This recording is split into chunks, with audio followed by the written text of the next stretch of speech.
Et à l'occasion de ce congrès, la Bibliothèque municipale de Lyon vous dévoile ses richesses au travers d'une exposition. Vous ne le savez peut-être pas, mais la BML conserve dans ses collections, à l'abri des regards, de véritables trésors. Aude Henry, Claire Chéry-Pelat.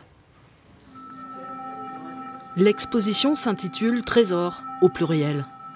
Il y en a 83 et de toutes sortes.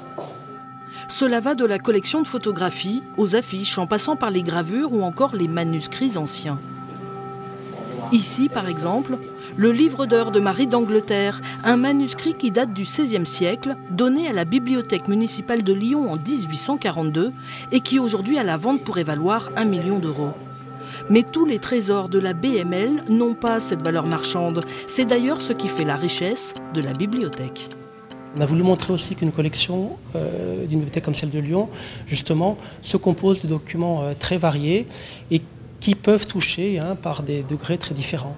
On a un public aussi bien d'enfants qui va être plus touché par les documents du Chaperon Rouge plus que par un manuscrit mérovingien. Et puis au contraire, le spécialiste dans l'enluminure carolingienne sera touché par un manuscrit présenté du IXe siècle avec des très belles enluminures. La bibliothèque de Lyon possède plus de 3 millions de documents. Beaucoup sont des trésors cachés, habituellement conservés à l'abri des regards. Du coup, parcourir cette exposition avec les commentaires d'un professionnel, c'est un peu comme une révélation. Il y a différents styles de gravure.